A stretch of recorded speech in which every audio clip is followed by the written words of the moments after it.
Our Story Productions presents the Cocklebur Morning Show, where we weed out the big stories from throughout Sweet Swine County with Bobby Ray and Sally Sue. Oh, thank you for being here. And what a show we have today for you. And we have a very special co-host with us, our very own Elmer Plow. Welcome. Thank you, Sally Sue. Thank you very much. Thank you. Elmer, I'm used to seeing you kind of in plaid and denim, and this is an all-new look for you. You know, things have changed a little bit for me, Sally Sue. Right? Well, I know that, you were the county extension agent and the safety expert for Sweet Swine County. Mm-hmm. And then were you not reassigned to Russia? Yeah, I was in Russia. Is this where you got the new look? Yeah, that was a real fun time in Russia, let me tell you. So tell me something about it. I just flew in today. Really? Oh, we're so lucky to have you. I just flew in today, and I tell you, what a nightmare. Really? There is no farm safety program in Russia. That's None. awful to hear. None. There are broken ladders. Really? Unmarked electric fences. Oh, my. Holes, just everywhere, little holes. Everybody's falling down all the time. It's just a total nightmare. I'm so glad to be back in Sweet Swine County. Well, I think that's just wonderful, and I'm so glad that Cousin John was able to get you hooked up to come to see us. And so how did you get out of Russia? Well, I had to call a lot of people over here. Well, I'm sure you called Cousin John, didn't you? Well, but first, let's start with, I had to call Prairie Ann, and she's all busy with her boutique. The Giddy Up Boutique. Or the Boutique, whatever. It's fabulous. So she won't talk to me. She's with this rock star guy. Katie, called Katie, she won't have anything to do with me. She's loaded. Her and Ronnie now are all loaded, big money, so they won't even talk to me. So I had to call Cousin John. Yep. And let me tell you something, Sally Sue. Mm-hmm. What? Cousin John and I have a whole new understanding. Good or bad? Well, I'm here. Good. It's good. Oh, fabulous. I'm here. So fabulous. So when are you going back to Russia, or are you? Going back? Are you kidding me? Oh, I'm not going back to that. I thought that you would go back and enjoy. Let me tell you. That place is awful. You haven't been to Chernobyl. No, I haven't. I haven't been to Russia. Because you know why? Why? Tourist buses don't go to Chernobyl, but I was in Chernobyl. Oh, what did you do in Chernobyl? Well, I spent the night. At the Motel 6. They have a Motel 6? In Chernobyl. Really? And let me tell you, when they say, we'll leave the light on for you, they mean it. A big light. It's still glowing. Oh, it's glowing, that's right. Yes. Oh, that's right. So I'm still kind of affected, by that, Do I need to move over a little bit? Oh, have you been? I've been like this, and I'm getting down there. Well, Elmer, we're so glad to have you back, safe and sound. And I do like your new look, and it's just nice to have you back. Ladies and gentlemen, I'm sure that you're wondering where Bobby Ray is. He's off on assignment, and he has a message that I am to read to you. A letter? Yes. From Bobby Ray? Yes, he gave me a letter. Actually, it's almost a 2-page letter. I didn't know he could write. Don't tell me. Sorry. All right.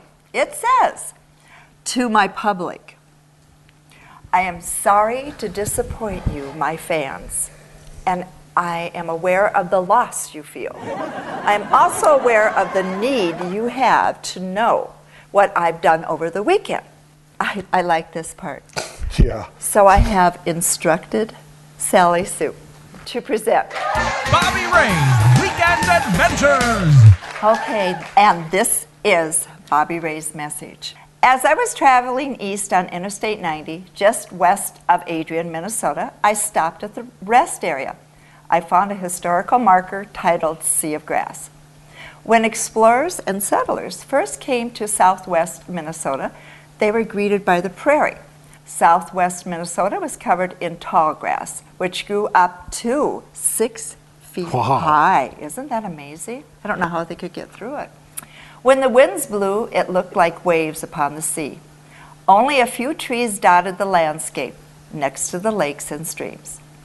Later, coming home, I stopped at the westbound rest area. There, I found a historical marker titled Military Highways. The federal government made attempts as early as 1820 to establish a road between Fort Snelling, now St. Paul, Minnesota, and Camp, Missouri, now Omaha, Nebraska. Surveyors were unable to find a good route. On July 18, 1850, the Secretary of War was instructed to construct roads in the Minnesota Territory. From a total of 560 miles of military roads constructed, today only a small portion remain in use as county and township roads. Wow. Interesting. Yes. You know, Sally Sue, that was one great report. Wasn't it? Yes. And that was an example of one of Bobby Ray's Weekend Adventures. Hey, oh, well, Elmer, why don't we bring out our Yes. today's guest? Let's do that. Our guest today comes from the county of Rock and the town of Luverne, and it's Jane Lanphere. She is from the Buffalo Days celebration. Ladies and gentlemen, Jane.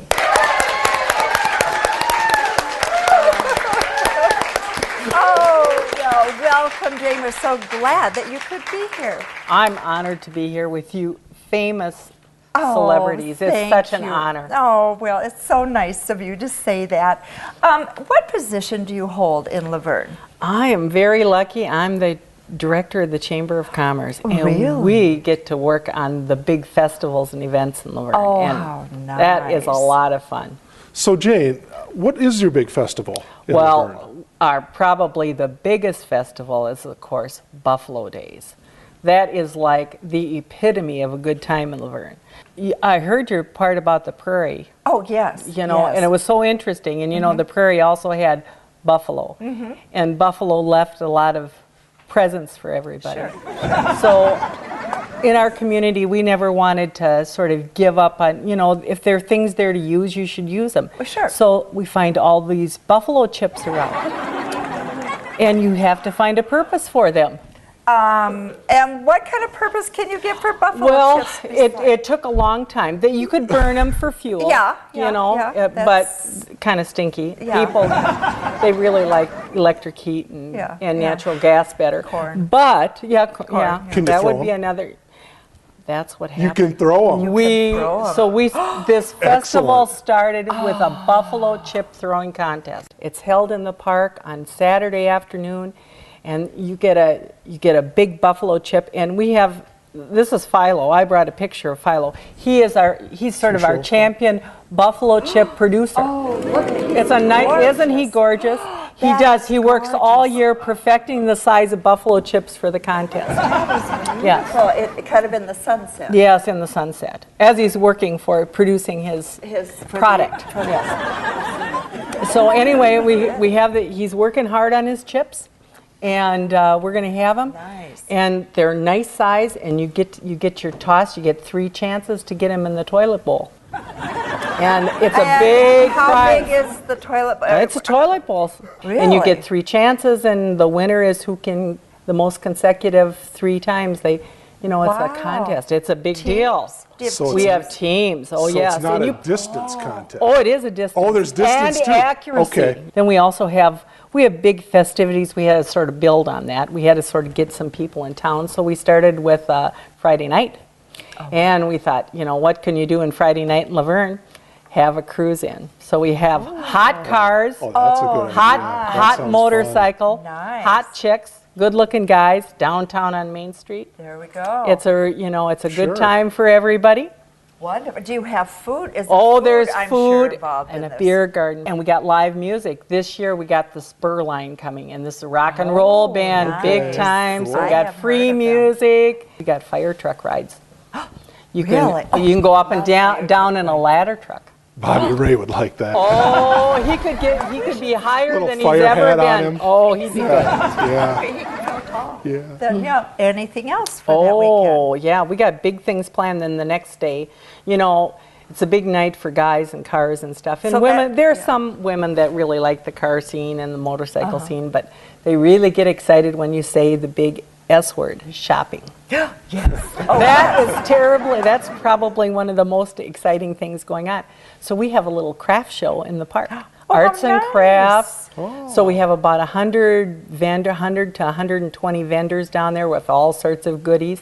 Well, I've been to Luverne, and some of your stores downtown are just fantastic. Yes, and they have wonderful unusual. time downtown, and then they go down to the park and all this, and we have this great food court with local and regional and international cuisine. You can get just delicious food down there. And then you can go shopping and spend a great day. And then we have entertainment in the park. I mean, it's, we have little things for kids. You can ride a little train, you can do those sort of things.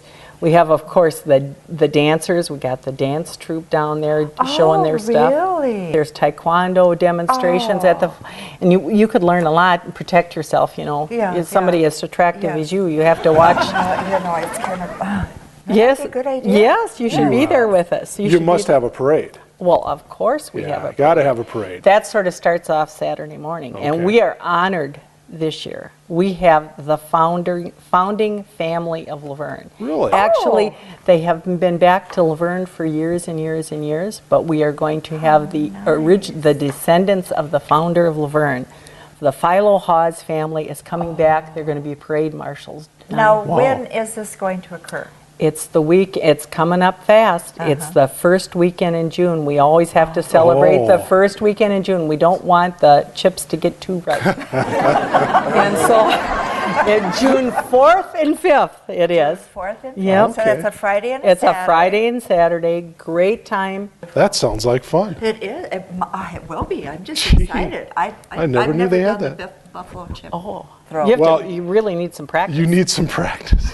It's something you have to perfect. I just can't just one time. Well, maybe you could if you're talented enough. Maybe on the next show when Bobby Ray comes back, you two can have a little practice session. That'd be a good thing. So if someone would like further information, is there a contact? There is. spot? You can absolutely check our chamber website, www.luvernechamber.com, or give us a call at the chamber, and that's 888-283-4061, and we'll line you up with whatever you want to do. Wonderful, wonderful. Jane, it's been great having you join us on the show today. It sounds like a great festival. Thank you for coming. Well, thank you for the honor for me to be here with you in this great morning show. Oh, it's wonderful. Okay. Well, I guess we're on to our next segment. Yes. And this is a little bit like my stay in Russia. This next segment, you know what it's called? What? Hidden Away, Not Forgotten. But I think I was forgotten, so it's a little different. So you just watch that. Hello, Sweet Swine County. This is your roving reporter, Clarice. Today, we're hidden away in Nobles County, in the town of Worthington. Dayton House is a Georgian colonial revival built in 1890 for George Draper Dayton, the eventual founder of the Dayton department stores. The house was designed by Wallace L. Dow and was constructed in just 4 months. In 1902, the Dayton family departed for Minneapolis, and the Smallwood family took up residence. It was later occupied by the Cashel family and was eventually used as a nursing home and boarding house.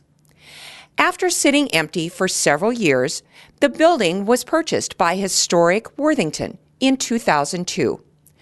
During the 2-year restoration, original pieces of wallpaper and paint chips were found and were used to make the selection of the restoration materials. Wallpaper, drapes, and furnishings have been chosen to reflect the period when the Dayton family resided in the home, from 1890 to 1902. The restored house is used as a gathering place for receptions, weddings, meetings, and other social events. And there are 2 suites available on the 2nd floor to overnight guests. Historic Dayton House was listed on the National Register of Historic Places in December 2003. From outside Sweet Swine County, this is Clarice. And as my Norwegian Nana would have said, hid away hardly means forgotten. Bye. Oh, that was wonderful. Thank you to all of our field reporters for their great reports. Thank you, Jane, for being with us to share Buffalo Days with us. Absolutely. Great, It was an honor. And Elmer, it was delightful, fabulous having you on our program today. Thank you for filling in. Thank you for having me. And thank you to our audience and our viewers for watching the Cocklebur Morning Show, where we weed out the big stories throughout Sweet Swine County. Bye-bye.